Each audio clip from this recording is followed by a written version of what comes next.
an opening statement, after which we will go to the room for questions. One question and one answer. If you are in the room right now, you are already on the list.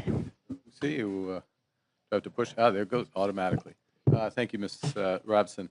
Throughout our negotiations with the United States on a new trade and security relationship, the objectives of Canada's new government have been constant. First, to protect Canadian workers and their families. Second, to reinforce the competitiveness of Canadian businesses. And thirdly, to build the strongest economy in the G7. Our negotiations with the United States have been taking place as the U.S. has been in the process of fundamentally transforming all of its trading relationships. This new U.S. trade policy has several motivations: to raise tariff revenues, to protect strategic industries, to encourage foreign investment in the United States, and to change trade and non-trade policy in U.S. partners. And to these ends, the United States has announced a series of trade actions. Those began near the start of this year with the so-called IEEPA tariffs against Canada and Mexico based on U.S. concerns about the border and fentanyl trafficking. Those were quickly followed by reciprocal tariffs on every U.S. trade partner and very high sectoral tariffs applied globally on strategic industries, including steel, aluminum, autos, and copper. The United States has also imposed substantial trade actions on the Canadian lumber industry. Now, in recent weeks, the United States has agreed a series of trade deals with a variety of countries. And these deals have several aspects in common. First, baseline tariffs that cover a broad range of goods and services that are substantially higher than those U.S. tariffs that existed before. In fact, the average U.S. tariff rate on the world has jumped from just over 2% at the end of last year to almost 16%, 8 times higher, 16% currently. Those trade deals with other countries also have limited or no relief from those sectoral tariffs in those strategic industries such as steel and autos. They include substantial commitments by the U.S. trade partners for investments in the United States and significant unilateral trade liberalization measures by U.S. trade partners. As a result of these developments, the breadth and the depth of the changes in U.S. trade policy have become more fully apparent. Specifically, under the new U.S. approach, countries must now buy access to the world's largest economy through a combination of tariffs, investments, unilateral trade liberalization, and policy changes in their home markets. Now, as in previous trade disputes, Canada has implemented a series of retaliatory tariffs. Their objectives have been to protect Canadian workers and businesses and to incentivize a negotiated settlement with the United States. Few other countries followed suit. In a positive and very important development earlier this month, just a few weeks ago, the United States reaffirmed a core commitment to our free trade agreement, CUSMA, by reinforcing that those Canadian exports to the United States that are compliant with that agreement, that are compliant with CUSMA, will not be subject to U.S. IEEPA tariffs.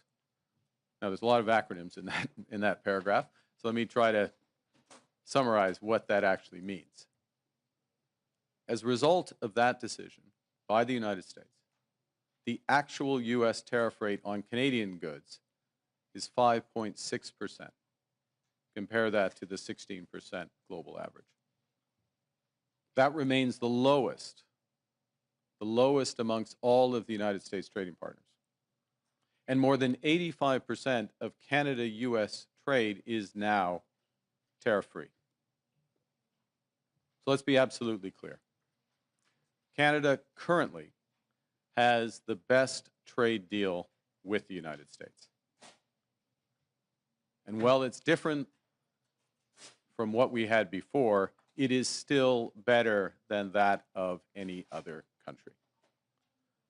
So as we work to address outstanding trade issues with the United States, It's important, it's vital. We do everything we can to preserve this unique advantage for Canadian workers, Canadian businesses.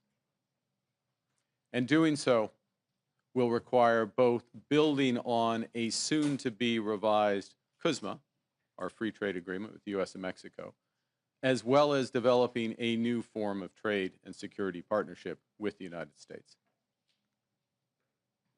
In this context, and consistent with Canada's commitment to CUSMA, I'm announcing today that the Canadian government will now match the United States by removing all of Canada's tariffs on U.S. goods specifically covered under CUSMA.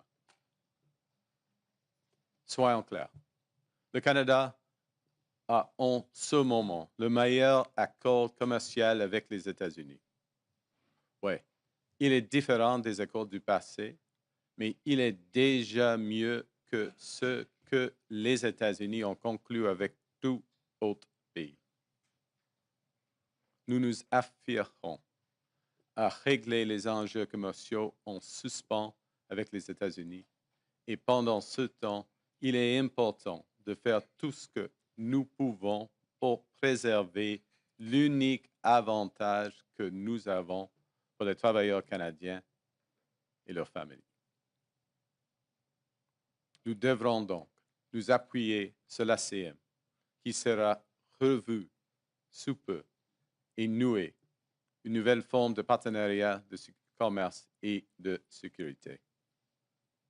Dans ce contexte, et conformément à l'engagement du Canada à respecter l'ACM, j'annonce aujourd'hui que le gouvernement du Canada prendra des mesures équilibrantes à celles des États-Unis et éliminera tous les droits de douane canadiens sur les marchandises américaines qui sont visées par l'ACM. Cette décision entraînera en vigueur le 1er septembre 2025. This decision will take effect, September 1st of this year. So in short, the situation we're in now is that Canada and the United States have reestablished free trade for the vast majority of our goods. Canada will retain our tariffs on steel, aluminum, and autos as we work intensively with the United States to resolve the issues there. Indeed, our focus is squarely on these strategic sectors and the future. The Canadian government will begin our preparations for the CUSMA review process that is due next year by launching new consultations starting next month to assess Canadian priorities in the new global trade environment. And in addition, following my conversation with the President of the United States yesterday, Canada and the United States will intensify our discussions to address current trade challenges in those strategic sectors and to seize major immediate opportunities for us both in trade, investment, and security.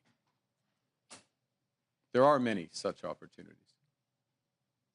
Les États-Unis constituent l'économie la plus importante et la plus dynamique au monde.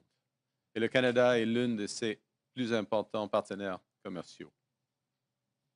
Le Canada est le deuxième investisseur étranger en importance aux États-Unis et bon nombre de nos entreprises sont essentielles aux chaînes d'approvisionnement complexes qui stimulent la compétitivité américaine.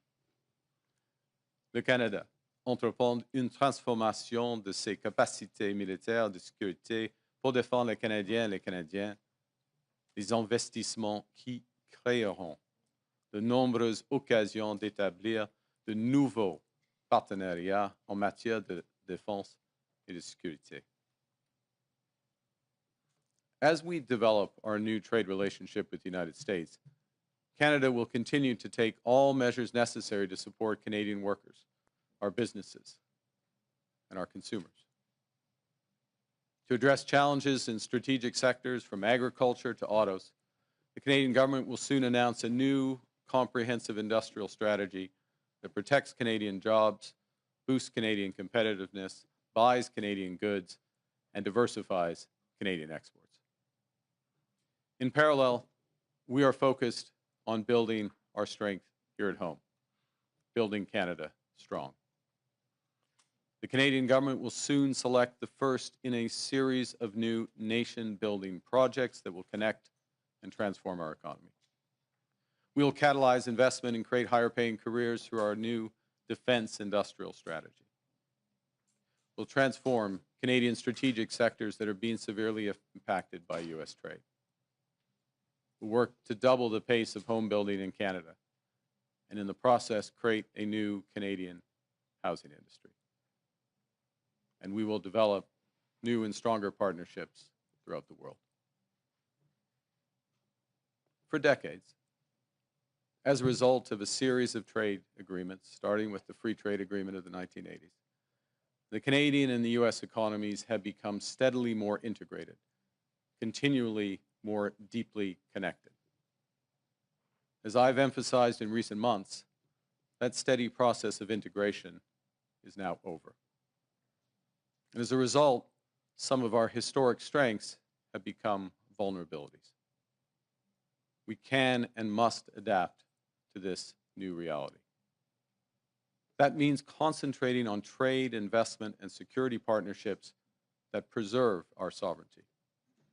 And it means striking new trade deals that are robust to different economic circumstances, different governments, because of the mutual benefits to both countries. In all these ways, Canada will move from reliance to resilience, building our strength at home, developing new markets abroad, creating new opportunities for Canadian workers and businesses as we build the strongest economy in the G7. And with that, I look forward to your questions. Thank you. Thank you, Prime Minister. We will go to the room for one question and one answer. We will have 20 minutes for questions. We'll start with Valérie Gamache from Radio-Canada. Bonjour, Monsieur le Premier ministre. Bon vendredi après-midi. On comprend que depuis le début de l'été, vous avez fait plusieurs concessions. Il y a eu la taxe numérique, il y a eu le 5 % la cible de l'OTAN qui a été haussée. Aujourd'hui, il y a ces tarifs qui sont abandonnés. Avez-vous des garanties de l'administration américaine qu'avec ces concessions-là, on pourra en venir à une entente cet automne, par exemple, dans un délai raisonnable? Merci pour votre question. OK. En ce qui concerne le temps, on verra. Mais ce qui est clair est que les États-Unis nous accordent le meilleur accord commercial du monde avec les États-Unis. C'est-à-dire plus de 85 % de nos exportations aux États-Unis sont dans l'état de libre-échange. Ce qui est important maintenant, c'est le secteur stratégique. Et maintenant, aujourd'hui, le gouvernement du Canada harmonise avec les États-Unis en ce qui concerne ce montant des exportations, des importations au Canada. Et ça, c'est une base officielle, avec une décision officielle du président des États-Unis il y a 2 semaines. Deuxième point, c'est le moment de cibler nos efforts dans le secteur stratégique, l'acier, l'aluminium, les autos, le bois d'œuvre.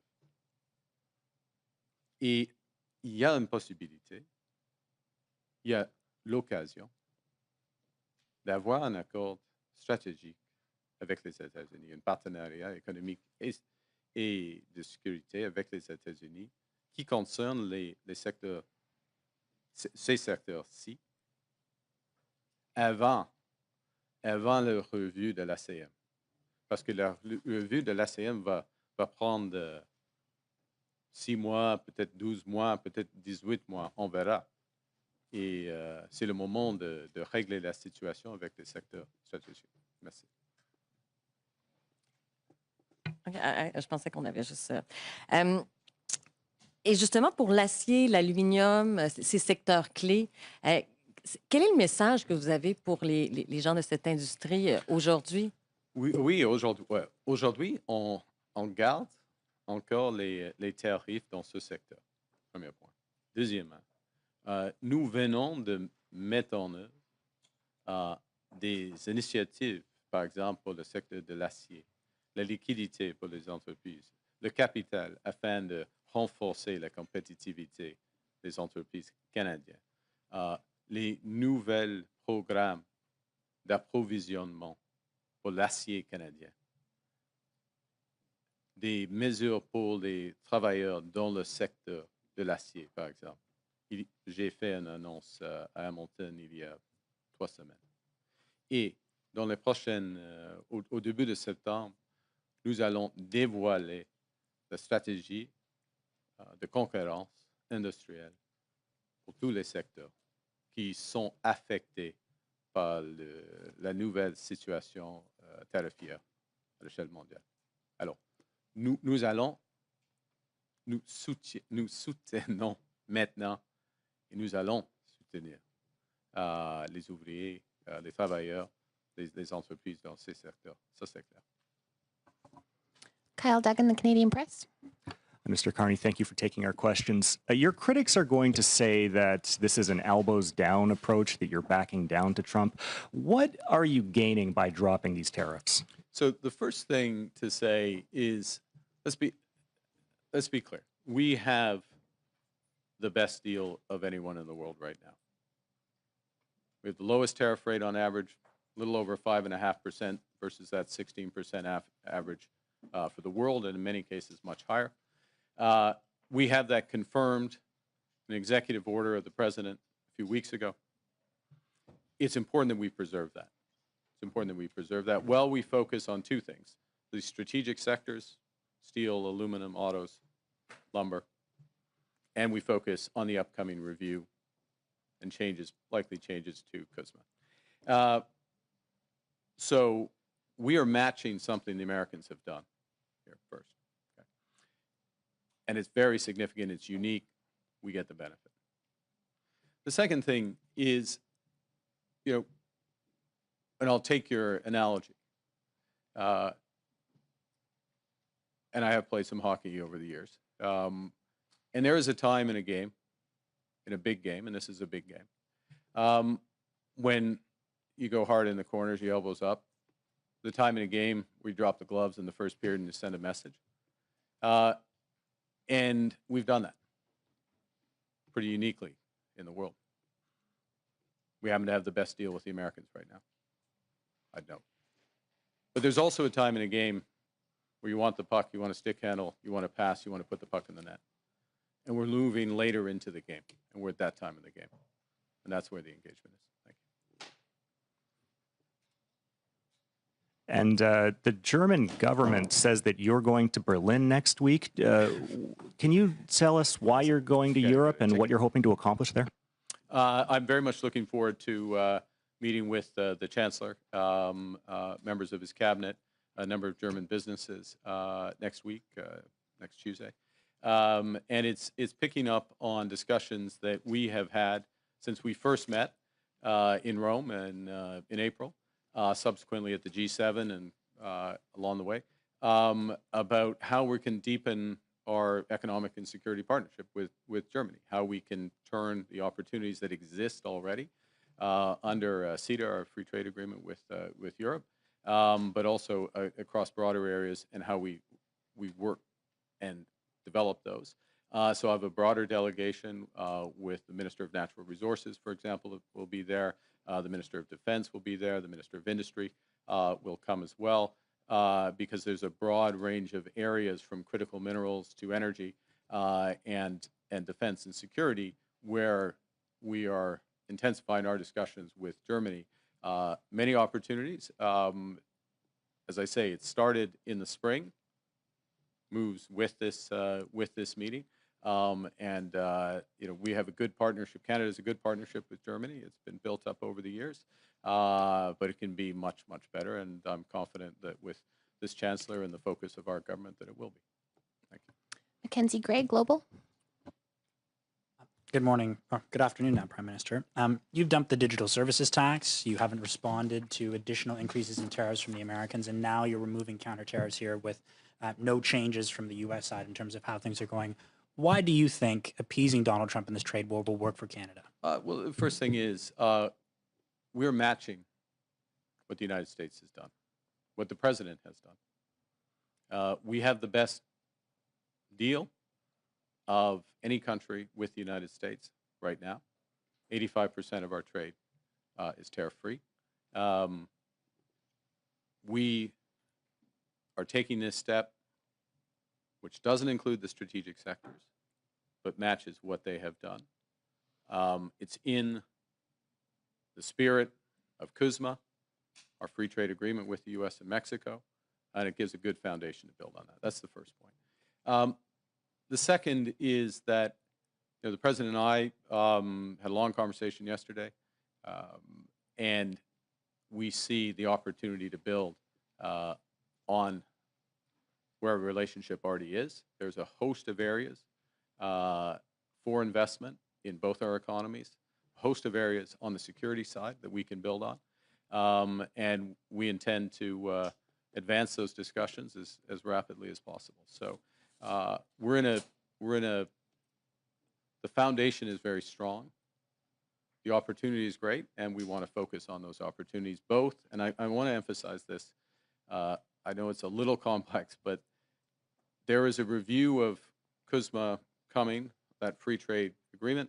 It's due to happen in the spring. Preparation should start now. We're starting our preparations. We're updating our preparations. I'm sure the other parties will soon as well. But we're not going to wait. We don't want to wait for that process for those strategic sectors. It goes back to the earlier question about Madame's question about the workers and the businesses in steel and the most affected sectors. We're very focused on those right now, taking a number of measures to support them directly in Canada, including Buy Canada, diversification, other aspects. But of course, part of this is getting to a better balance with the United States, and that's the immediate discussions we're having. Pretty much every stop during the election, you referenced elbows up and saying that was going to be the strategy you take with the Americans. You also consistently said that Donald Trump was trying to break us so he could own us. Your new argument today is that Canadians should accept basically the best of a bad deal. What's been the change? Wait. I reject the premise of that question, or your characterization of what I'm saying. We have the best deal with the United States right now. Okay, we have the best deal. Look at the numbers. Our tariff is 5.5%. We have 85% of our goods are free trade. It's not what we used to have. Nobody has a deal with the United States that they used to have. Nobody does. They have fundamentally changed. It's their right. We respect it. They have fundamentally changed their trade policy. They have new objectives. And they haven't just talked about those objectives. They put in place tariffs, and they have signed a series of trade deals, including with the European Union, including with others, that have put those into effect, okay? So we're in a position where we have held out, not signed a deal that we don't agree with or that we don't think is in the best interest of Canadians, but and focused on, and we will remain focused on those strategic sectors to the best interests of Canada first. Of course, America will focus on the best interests of the U.S. But we do so from a position where we're respecting, with this decision, we're respecting our agreement with the United States, and we are matching what they have done. That puts us in a good position for the next phase of these negotiations. Rachel Haynes, CTV. Hi, Prime Minister. Hi. Rachel Haynes from CTV. I'd like to ask you a little bit more about what you're saying about this matching the U.S. deal or what U.S. has put on Canada. In fact, it's only matching the goods under CUSMA, but in other areas, we're not matching the U.S. at all. They have 50% tariffs on our steel and aluminum products, but we only have 25% tariffs in return. Are you going to raise those tariffs to match that? We're not raising those today. We've matched the tariffs on autos, similar structure as the U.S. We do have a difference between our tariff on U.S. steel and our tariff on U.S. aluminum. Those are part of the intensive discussions that we're underway right now. Is that something that you'd look at in the future? And also, we will look at. I'll give you three questions. I'll give you a short answer to that, which is that we'll look at everything. I mean, we look at our industry both in terms of how we support their retooling, their investment in the industries, liquidity for today, helping their workers, buying Canadian, diversifying markets, but of course trade policy, including with the United States, is part of that. But we're engaged in discussions with the United States about exactly those sectors. And that's what we want to advance to the benefit of our workers and our economy. And I'll make this extra follow-up very quickly. You're talking about this putting us in a good position in the next phase, presumably the CUSMA negotiations. But as other people have pointed out, we've already folded on the digital services tax. We're taking away these counter tariffs. How is this a position of strength going into those negotiations? We're in a position. First off, I'm in the negotiations, so I have a sense of how the negotiations are. This puts us, and directly the conversation the President and I had yesterday, is that we'll be following up in short order, he and I, on the progress on our discussions. So the teams are engaged, re-engaging on this. This helps accelerate that. Look, but it's a negotiation. But there's no guarantees in these things. But the basis of this is we're matching what the United States has done. Okay, we're matching what the United States has done. We're putting ourselves in a position which is consistent with CUSMA, right? And that both clears away an issue with the U.S. The longer it goes on where we're not matching what the U.S. has done. And the U.S., the carve-out, what they call the USMCA carve-out, but effectively is this free trade for 85%. They just made that official. 2 weeks ago, they just made that official with the executive order. So we're responding to that. It's obviously, in our judgment, the right thing to do so we can focus in on those strategic sectors exclusively and also be consistent with CUSMA, where there is going to be, CUSMA in a very different trade environment is going to look different.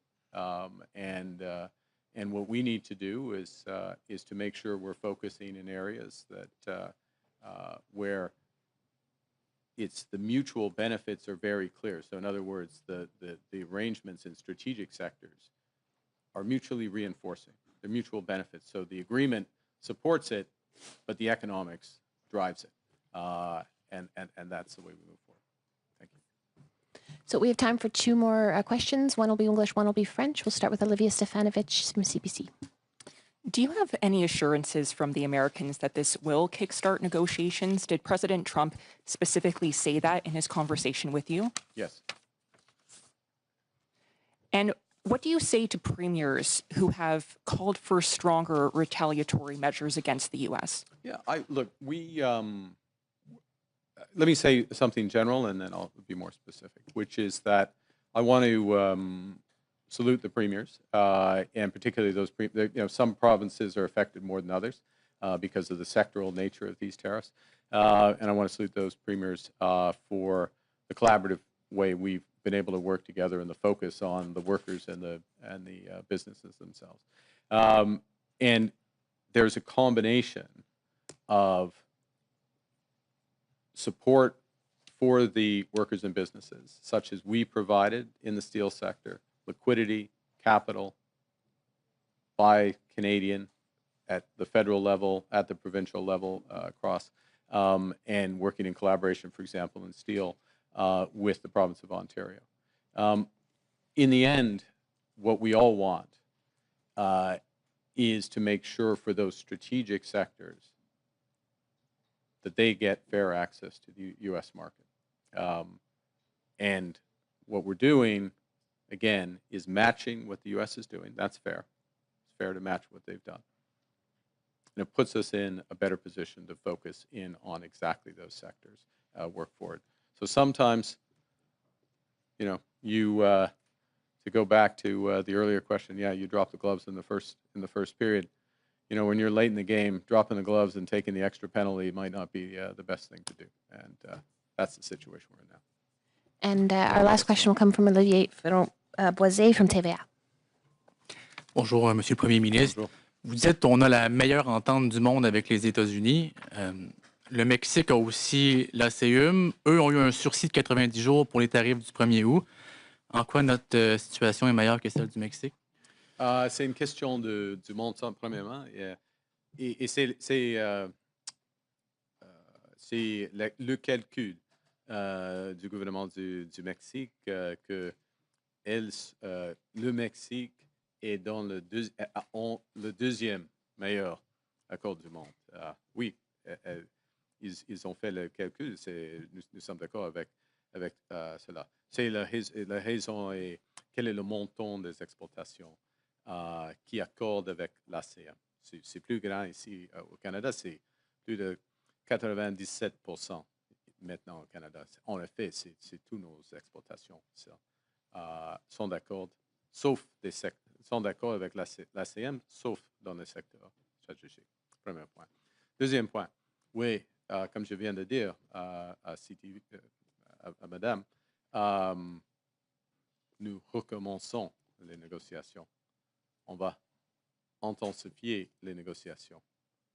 Ça, c'est la conversation que j'ai eue avec le président hier. Hier, sur le compte-rendu avec le président de la situation en Ukraine.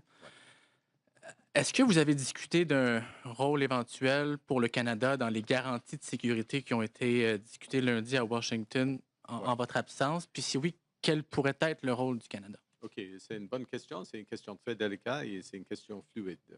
Premier point.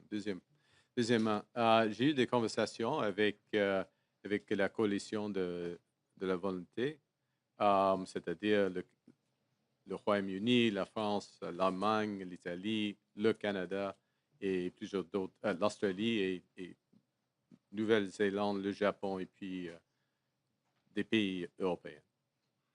Et nous avons fait de préparation avec cette coalition en ce qui concerne les garanties de sécurité. Notre chef de force canadien, elle participe dans toutes les discussions de la coalition de volonté, y compris les discussions avec les Américains. Alors, nous sommes en train de, c'est délicat, nous sommes en train de développer l'aspect tangible des garanties de sécurité. Mais ce qui est clair, on commence avec des forces armées ukrainiennes robustes. Il faut être robuste, l'armée ukrainienne. Mais il faut avoir des garanties sur la terre, dans l'air et sur la mer. Oui. Et quel sera le rôle du Canada et puis d'autres pays? Et avec une backstop, en effet, avec les États-Unis. Ça, c'est la question. Mais j'ai eu des conversations, oui, y compris avec Monsieur le Président Trump pendant les dernières semaines. On fait de progrès. On a, point final, si je peux, il y a une occasion maintenant d'arrêter ce guerre horrible, injustifiée, illégale, causée absolument par M. Poutine. Et les garanties de sécurité, c'est un aspect essentiel afin d'avoir de la paix. Mais on verra. Et le rôle des États-Unis est primordial. Le rôle du Canada sera important. Okay. Merci. Just the last bit or the... okay. I'll try and be quicker, which is that we are participating through the Coalition of the Willing, which is this broader group, 30 countries, France, the UK, Germany, Italy, Canada, Australia at the core. Okay. We've been participating in that for several months. Our Chief of Defense staff has been participating directly in the smaller group within that Coalition of the Willing that is developing models for security guarantees, as has our National Security Advisor. And our Chief of Defense Staff, National Security Advisor, have been in contact with directly with their American counterparts on exactly these issues as well, the modalities, how this would work.